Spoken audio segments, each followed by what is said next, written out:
The Twin Cities have lots to enjoy: beautiful parks, history, a mall that more than just teenagers can enjoy, and all of the sports.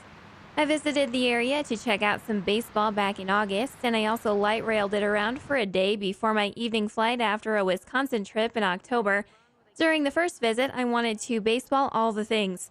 While I intended to do other things, I was wildly unsuccessful and just watched A's Twins games at Target Field. I love baseball more than most people in my life, but I still need to get a deal to go to a game. Come on. While I did splurge on tickets during the first game because I enjoy proximity to baseball butts, sitting in the boonies is a pretty good deal in Minnesota.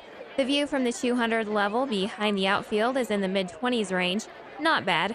Also, since you're behind the players, the baseball buns are always facing you. If you want to sit further up in the infield with this view, it'll also only run you about 40 bucks. Either way, you have plenty of sub $30 options. If you like baseball, which all sane people do, I'd recommend a trip here. It's a really fun ballpark. Every time I go to a new city, one of my very favorite things to do is check out the parks because generally speaking, they're free Thrifty trips. One of the most popular ones in the Twin Cities is Minnehaha Park, which has an absolutely gorgeous waterfall that is just filled with people taking a million pictures for Instagram at the moment. But they also have some cool historical sites and lots of beautiful trees. Minnehaha Park includes not just this beautiful waterfall, but it also has some history. It features sites like the house of early settler John H. Stevens and an old train depot. You can also eat there. During my first trip, I was able to tear myself away from baseball briefly to do a 10K in Upper Landing Park in St. Paul, too. It's got a great view of the Mississippi River. Although, when running, it's probably best to look where you're going instead. After the race, though, I grabbed some of the snacks they had available, pull-up down, and enjoyed looking out over the water. I also took part in some duck surveillance. I actually enjoyed doing a little walkabout nearby as well. That was done the day before the race in the pouring rain. If you also enjoy walking miles in the rain as a means of entertainment, seek some help, but there are some nice things to check out. The St. Paul Cathedral, the state capitol, and if you must go inside someplace, the Minnesota History Center.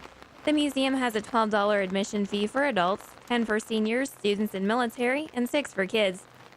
After walking around a bit, I'd recommend refueling at Himalayan restaurants over in Minneapolis.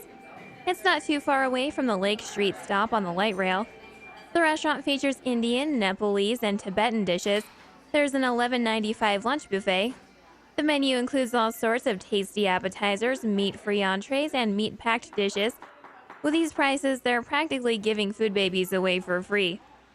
Once you're full to the point of bursting, you can hop on the light rail and head to the Mall of America to walk around. I honestly didn't think I'd much enjoy this as a youngish adult who's nearing the end of being considered young. It was really fun though. You can do your typical shopping and there's even a cheese store, but it's also really great for people watching because as everyone expects of a mall, there's an amusement park inside, Nickelodeon Universe. I didn't go in because I was by myself and I didn't think my carry-on luggage would be welcome on the log ride. Heartbreaking. There are several places where you can sit and watch people have fun though. I bought a bunch of Lindt chocolates after also eating at Dodo because I have no self-control, and I snacked on some candy while watching people of all ages ride roller coasters, knowing full well that my sugar-filled stomach would not fare too well if I had joined them. If candy gluttony isn't your thing, you're sure to find something suitable in the food court.